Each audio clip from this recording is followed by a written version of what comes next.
Colgate Dental Cream to clean your breath while you clean your teeth and help stop tooth decay. And Luster Cream Shampoo for soft, glamorous, caressable hair. Bring you Our Miss Brooks, starring Eve Arden. It's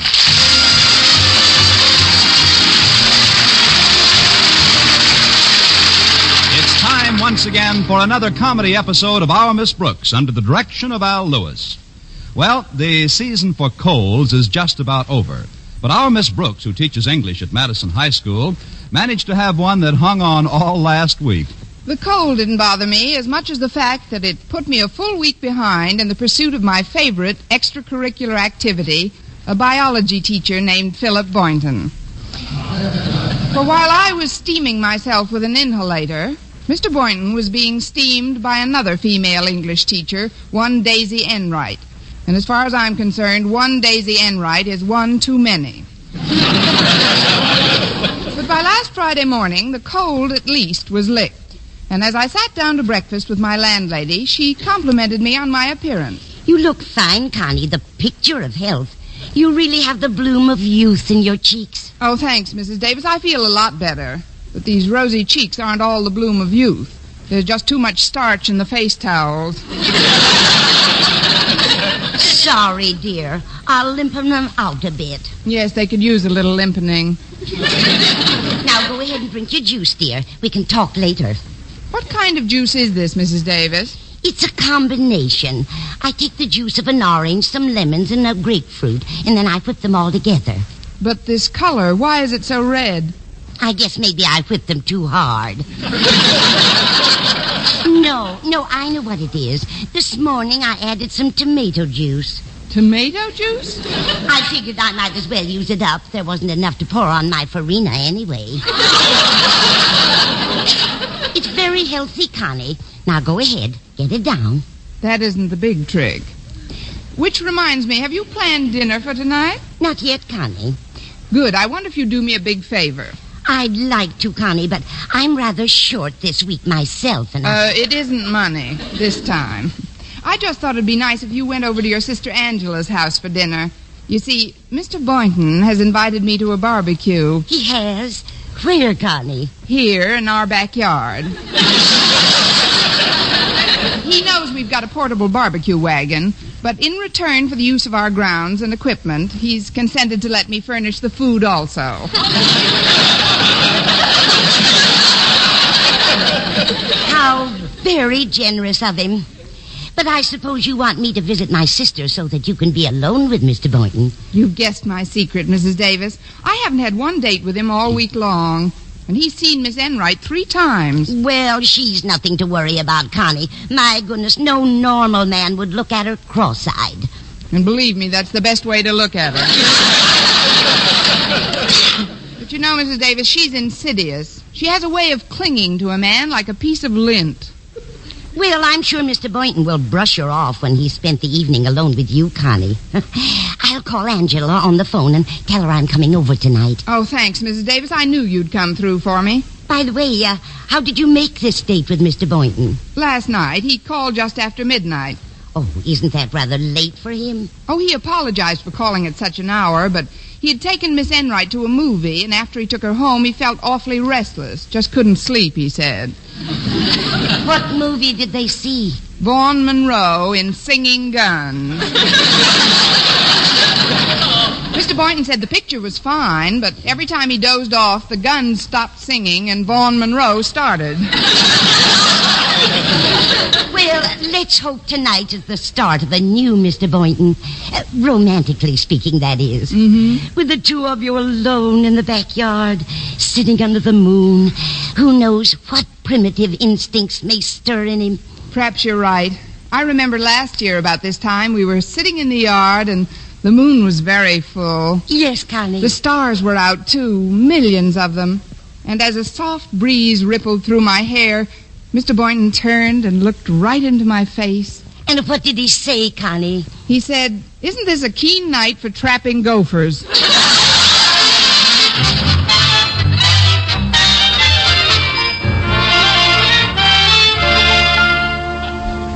Here's some mail you forgot to bring from home, Daddy. I thought you might want to read it before school starts. Thank you, Harriet. Just put it on my desk.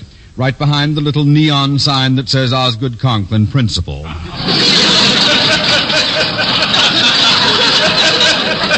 Okay. Oh, Daddy, before I forget, how about inviting Miss Brooks over for dinner tonight? What? Me invite Miss Brooks to our home for dinner? Yes, Daddy, I think it would be sweet. After all, she hasn't been too well during the past week, and you've been rather severe with her. I've been severe with her. Do you realize that in the past week she has twice dropped a typewriter on my left foot, broken my glasses, and spilled ink all over my newest tie? But those were all accidents, Daddy. By inviting her over, it would show that you forgave her. Besides, Mother says we owe Miss Brooks a dinner since last Thanksgiving. That's nothing to be thankful for. Mother's making codfish balls tonight, and I thought... Codfish balls? Again? Yes, Daddy. I've asked Walter Denton to come, but Mother always makes plenty, Just a minute, Harriet. You say we owe Miss Brooks a dinner? That's right. Well, this might be the perfect night to get it over with. Between the codfish balls and that lame-brained dunce Walter Denton, it's a wasted night anyhow. Yes, Harriet, I'll invite your Miss Brooks to dinner. Thanks, Daddy.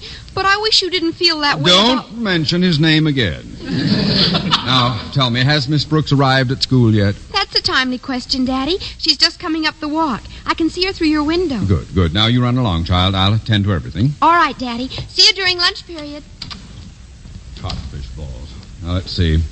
I'll have to meet Miss Brooks in the corridor accidentally. Don't want her to think I'm running after her. She should be coming in the front door about now. That's approximately 8 paces to my door. 1, 2, 3, 4, 5, 6, 7, now. Good morning, Miss Brooks.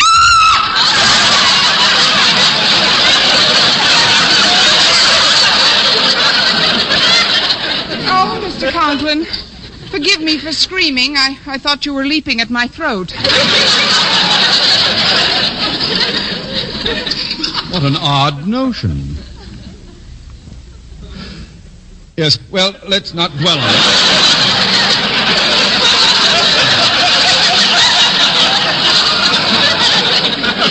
Will you step into my office for a moment, please? Yes, sir. Now, sit down, Miss Brooks. As you know, I'm not much given to fraternization with faculty members. However, my daughter Harriet and my dear wife have put the heat on me to see... they've suggested that I invite you over for dinner tonight. Oh, how charming, but I'm afraid I couldn't make it tonight, Mr. Conklin. We're having codfish balls. That isn't my reason for refusing. But I've planned a barbecue for tonight. This May weather is so lovely. A barbecue. What are you going to barbecue? Miss Enright. Spare ribs, probably. Barbecued spare ribs. With plenty of savory hot sauce. And potato salad. And those wonderful juicy frankfurters. Smeared with mustard. And sweet corn. Dripping with butter and salt. And homemade biscuits. Loaded with honey. And a tossed green salad. Yes, sir.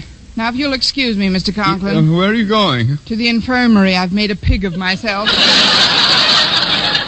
It was very nice of you to ask me over, Mr. Conklin, but if it's all the same to you, may I have a rain check? Indeed you may, Miss Brooks. I shall invite you to my outdoor barbecue the very next time it rains.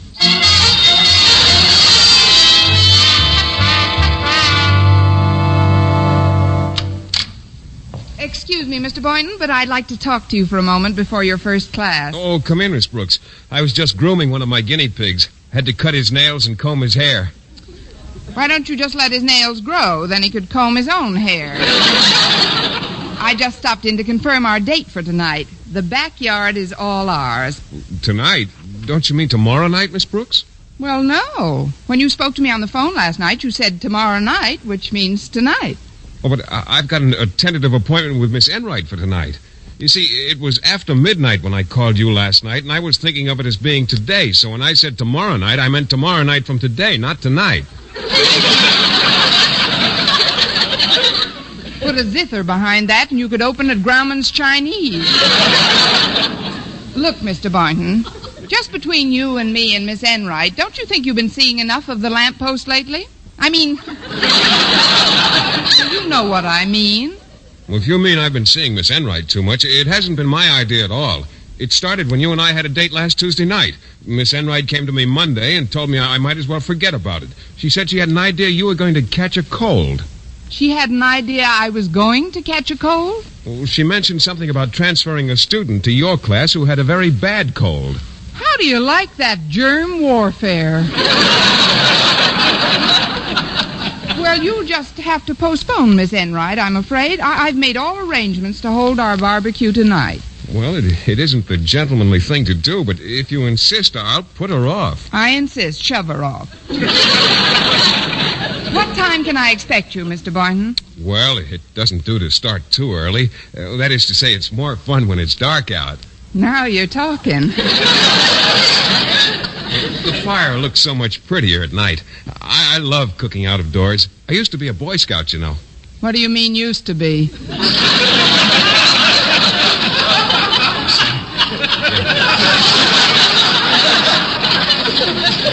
You're right at that. I'm still a scoutmaster. But as I was saying, once I get my fire started... That'll be the day.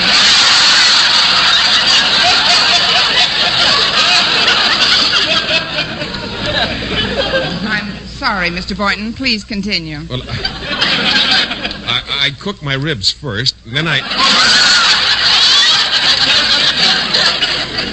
cook my frankfurters, and after eating, I just like to sit around in the moonlight with something in my arms I really care for. Oh, you're cooking with more than charcoal. But what, may I ask, is the something in your arms that you really care for? Why, my ukulele, of course.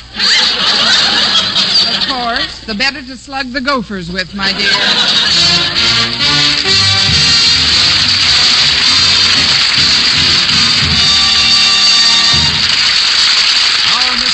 Starring Eve Arden will continue in just a moment, but first, here is Vern Smith. Now, tests published in authoritative dental literature show that when teeth are brushed right after eating, Colgate Dental Cream stops tooth decay best. 2 years research at 5 leading universities, hundreds of case histories, shows that when used as directed, Colgate Dental Cream stops tooth decay best. Yes, exhaustive tests show the Colgate way best to prevent decay.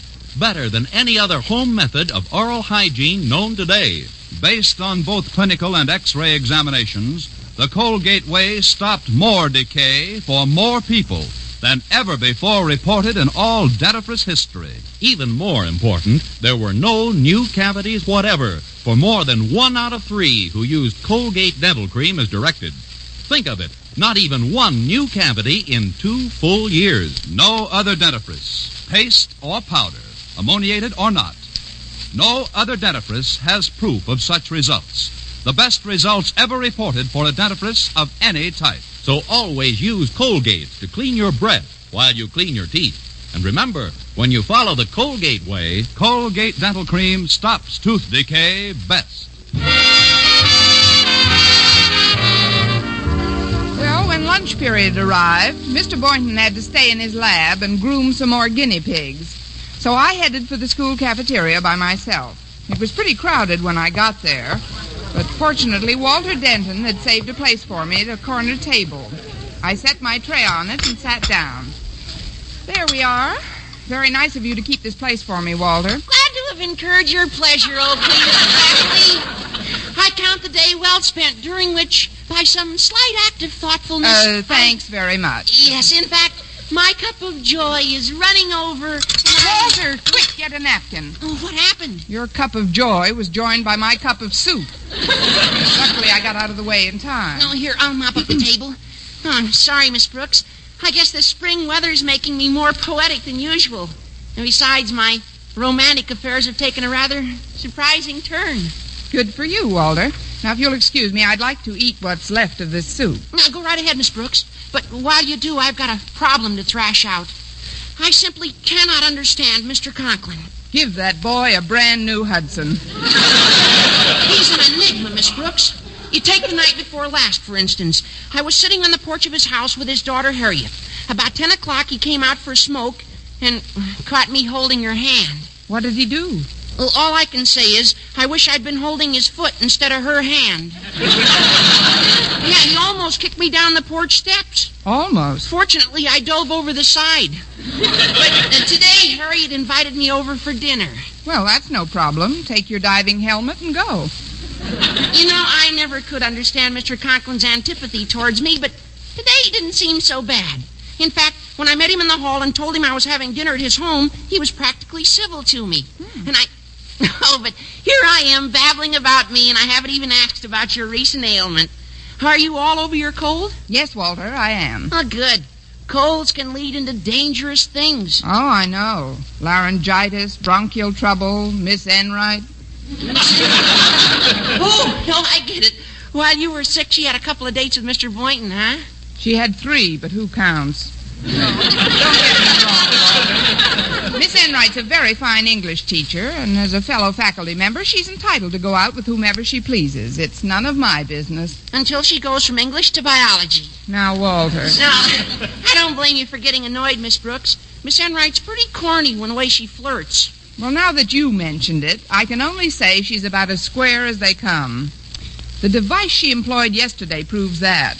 What device? When she saw Mr. Boynton leaving school, she dropped her handkerchief. No kidding.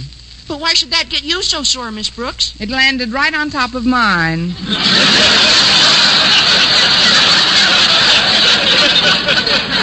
I say, let's finish lunch, Walter. Yeah, if it wasn't for Mr. Boynton, I guess you and Miss Enright would get along a lot better. She really likes you a lot. I can tell by the way she talks about you. Why, only this morning she said something very complimentary about your hair. Miss Enright did? Yes, ma'am. She said you've got the loveliest blonde hair she ever saw on a brunette.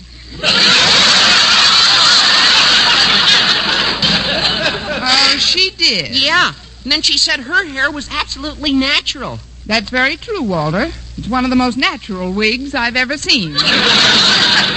Oh, I'm sorry if I sound bitter, but I guess I'll snap out of it after tonight. Oh, you got a date with Mr. Boynton? Yes, Walter, we're having a barbecue in my backyard. You know, spare ribs and romance, moonlight and mustard. Oh, that sounds dynamic. Uh-oh, look who's headed this way. Oh, the cafeteria certainly is packed today. Oh, hello, Walter. Hi, Miss Enright. Do you mind if I sit here with you and your mother? His mother? Oh, it's you, Miss Brooks. Forgive me for taking you for Walter's mother, darling. My eyes must be playing tricks on me. I guess it's still too light out for you. Pull up a sturdy chair and sit down, Miss Enright. Thanks. You're a dear. You're an antelope, but sit down and... Oh, dear, I forgot to bring my coffee along. Would you go get me a cup, Walter? Okay, Miss Enright. How do you want it? Cream and sugar? No, just sugar, please. Never mind that either, Walter. I've got some lumps for her right here. I took some extra cubes, Miss Enright. Oh, how thoughtful. But then you always were considerate of others. Take this past week, for example. You didn't interfere at all while Mr. Boynton was dating me. Nobody knows better than you do, Miss Enright, that I was home every night with a cold. Well, that shouldn't depress you, dear. At least it proves there's something you can catch. Of course, I felt a bit guilty about taking advantage of your indisposition, but after all, you were cooped up in that stuffy little room of yours, and Mr. Boynton does love the great outdoors, and I am the outdoor type. I'll say you are. Nobody ever invites you in. Look, Miss Enright, my cold is better now, and I think it only fair to warn you that Mr. Boynton and I are going to take up our relationship exactly where we left it. Oh, poor Mr. Boynton. And to think for 5 whole days he hasn't had to wear his track shoes. Tell me, dear, has he granted you an evening in the foreseeable future? In the very foreseeable future, Miss Enright. In fact, before I leave you to your black coffee and thoughts to match, there's something I think you should know. Mr. Boynton's coming to a barbecue tonight in my backyard. Oh, how wonderful for him. He'll need all the fresh air he can get. That is, he does seem to enjoy himself in the open spaces. Take the evenings he spends in my backyard. We dine under the stars. Then Mr. Boynton strums his ukulele, and I sit in the hammock and sing. In the hammock? That's very unnatural. Unnatural? When you sing, you should be sitting on a fence.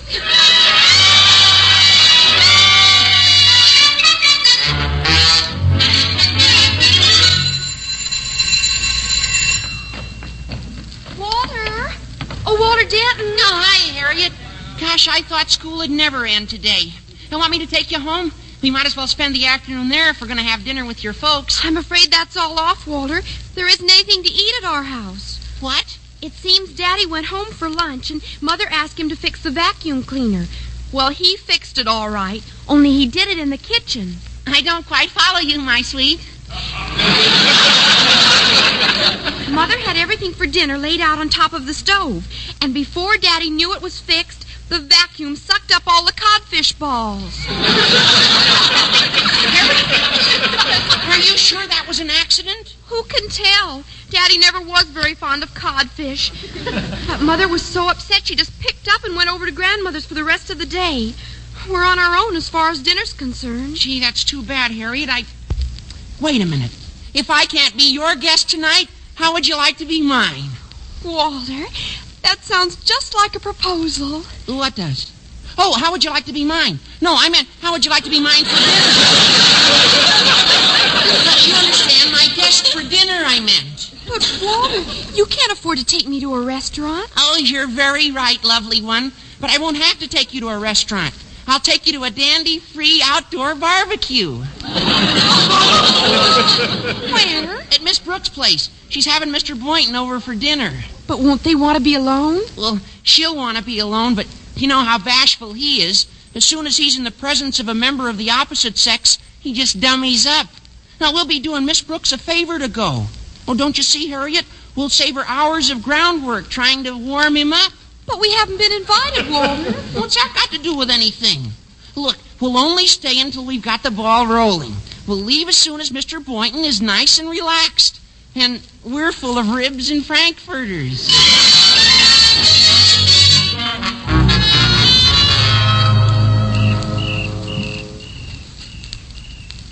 Well, I've got the charcoal all laid out and burning. I set the barbecue up right under that big tree. Oh, it's a nice night for a barbecue, isn't it?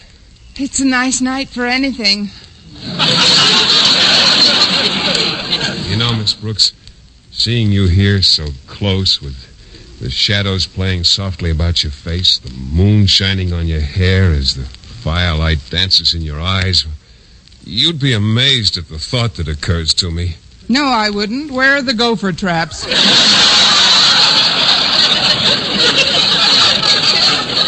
Now you're teasing me, Miss Brooks. I haven't seen you all week, and I want you to know that... Yes, Mr. Boynton? That I brought along a quart of oil with me. That seems like enough.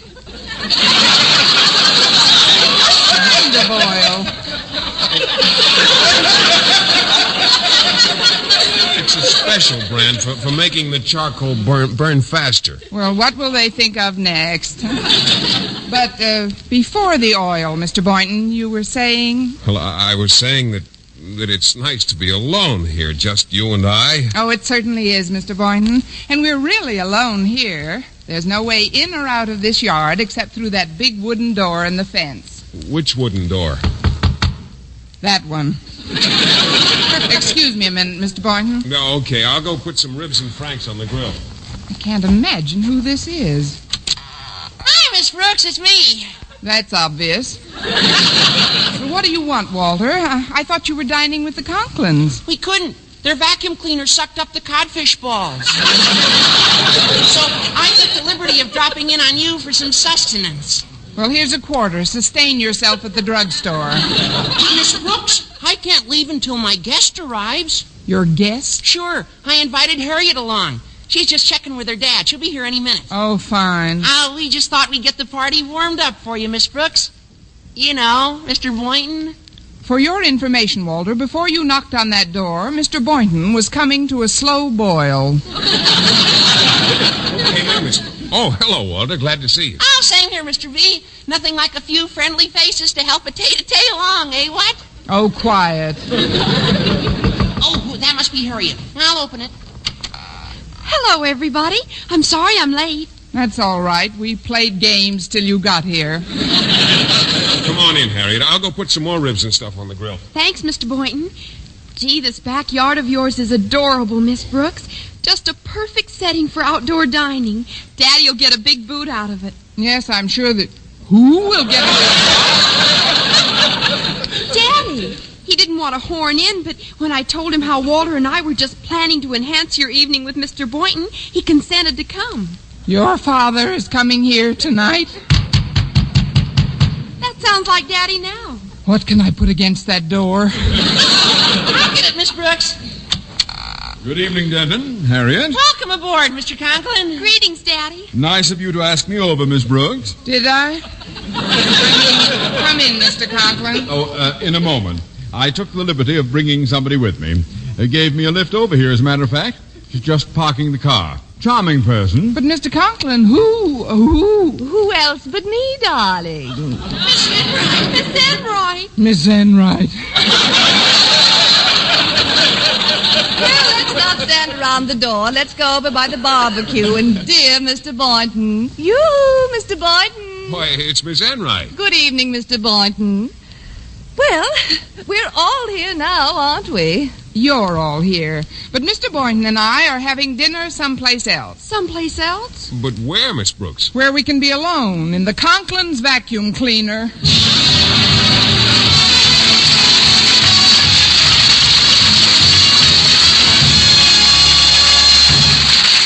Eve Arden returns in just a moment, but first... Dream girl,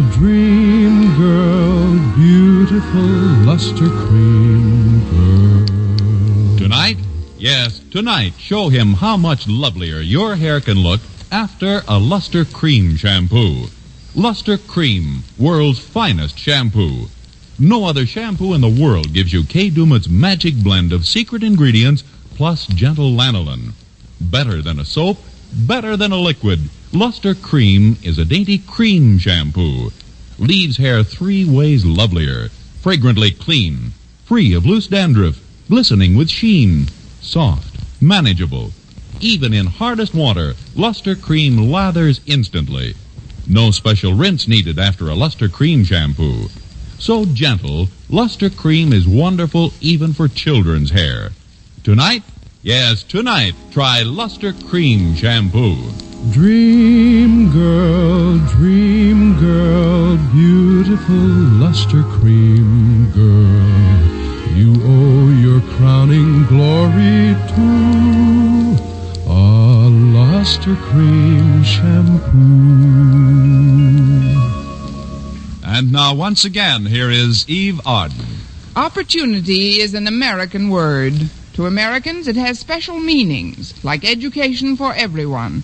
And the college education of 1/10 of the country's population depends on the private, accredited colleges and universities that are training the majority of the nation's Negro youth. Today, the United Negro College Fund appeals to you for help.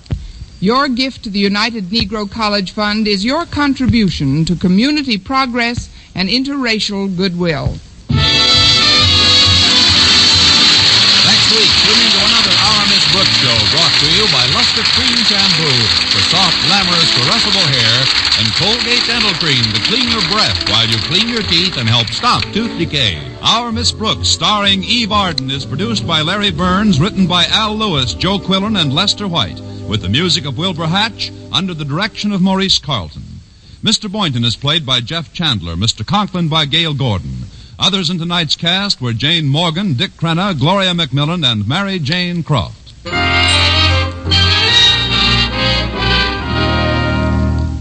Doctors prove Palmolive soap can bring you a lovelier complexion in 14 days. Yes, 36 leading skin specialists proved in tests on 1,285 different women that Palmolive soap facials using nothing but Palmolive brought new complexion beauty to 2 women out of 3. Just wash your face 3 times daily with Palmolive soap, each time for 60 seconds, massaging Palmolive's beauty lather onto your skin.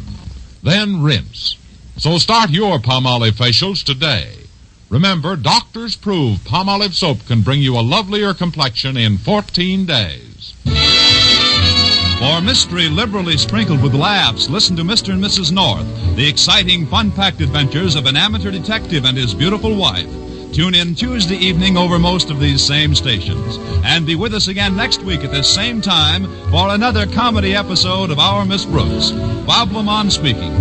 This is CBS, the Columbia Broadcasting System.